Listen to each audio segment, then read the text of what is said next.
শেখ হাসিনা এসে আবার সেই জাতীয় ঐক্যকে বিনষ্ট করেছেন। মুক্তিযুদ্ধকে নিয়ে, মুক্তিযোদ্ধাকে নিয়ে তিনি ব্যবসা করেছেন। যারা আওয়ামী লীগের উচ্ছিষ্ট খেয়েছেন সেই উচ্ছিষ্ট এখন পর্যন্ত তাদের কাছে আছে জমানো। টাকা পয়সার মালিক হয়েছেন, বিভিন্ন ব্যাংক, বিভিন্ন প্রতিষ্ঠান লুট হয়েছে, সেগুলোর টাকা পয়সা এখনো খুঁজলে তাদের কাছে পাওয়া যায়। আমরা দেখেছি আওয়ামী লীগের দুই একজন নেতা ধরার পরে এখনো তাদের বাড়িতে কোটি কোটি টাকা পাওয়া যায়। আর সাধারণ মানুষ যখন ব্যাংকে যায় সেই ব্যাংকে থেকে ৫,০০০ টাকার বেশি তাদেরকে দিতে পারে না। এই যে একটা অবস্থা, এই অবস্থা থেকে পরিত্রাণের জন্য বলবো এই সরকারকে আরো জোরালো ভূমিকা দরকার। আমরা দেখেছি যে শেখ হাসিনা কখনো গণতান্ত্রিক হতে পারে না, গণতান্ত্রিক হতে পারে নাই।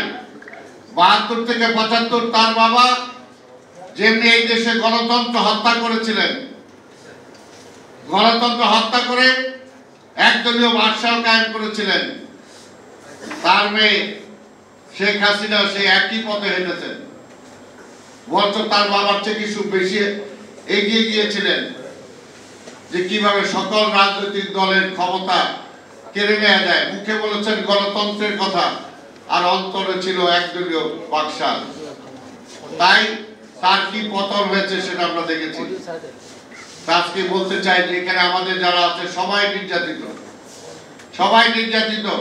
আজকে সভাপতির মতো বাংলাদেশে এই ধরনের অসংখ্য নেতা কর্মী, সাধারণ মানুষ আছে যারা নির্যাতিত হয়েছে, যাদেরকে শহীদ করা হয়েছে, যাদেরকে গুম করা হয়েছে। এখন পর্যন্ত কিন্তু সেই বিচারগুলো আমরা দেখতে পাচ্ছি না যে দ্রুত লয়ে সেগুলো এগিয়ে আনা হচ্ছে না। আর আমরা জানি যে এই সরকার সেগুলো সব করতেও পারবে না। কাজে এই সরকারকে এই জন্যই আমরা বারবার বলছি যে আপনি যতটুকু সংস্কার করা দরকার ততটুকু করে নির্বাচনটা দেন। Double million offer Walton fridge কিনে পেতে পারেন 20 লক্ষ টাকা, রয়েছে কোটি কোটি টাকার নিশ্চিত উপহার। জনগণের ম্যান্ডেট দিয়ে একটা সরকার আসুক, তারপরে সেগুলো করবে। এর আগে যদি কোনো পরবর্তী সরকারের জন্য আপনাদের কোনো মেসেজ থাকে, আপনাদের কোনো কিছু বলার থাকে, তাহলে সেগুলো বলে যেতে পারেন এবং সেটাও একটা জাতীয় ঐক্য সৃষ্টি হতে পারে। আমরা মনে করি আন্দোলনরত সকল দলকে একটা জাতীয় সরকার আমরা গঠন করে এই অবস্থা থেকে আমরা পরিত্রাণ দিতে পারবো, আমরা মনে করি তাই। কারণ জাতীয় ঐক্য ছাড়া কখনো সামনের দিকে এগিয়ে যাওয়া যাবে না। আমরা মুক্তিযুদ্ধ করেছিলাম, জাতীয় ঐক্যের সৃষ্টি হয়েছিল। মুক্তিযুদ্ধের পরে আওয়ামী লীগ জাতীয় ঐক্য বিনষ্ট করে শুধু আওয়ামী লীগ আর শেখ মুজিব, আওয়ামী লীগ আর শেখ মুজিব করে করে দেশটাকে ধ্বংস করেছিল।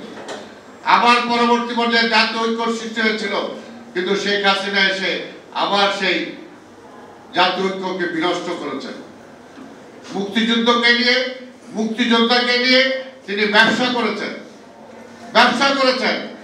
তার ক্ষমতা দীর্ঘায়িত করার জন্য সেটাকে একটা সাইনবোর্ড হিসাবে তিনি ব্যবহার করেছেন যে মুক্তিযুদ্ধের পক্ষে, কিন্তু মুক্তিযুদ্ধের পক্ষের শক্তি বলে মুক্তিযুদ্ধের পক্ষের শক্তিকে তিনি ধ্বংস করেছেন, মুক্তিযুদ্ধের চেতনাকে ধ্বংস করেছেন। তাই আজকের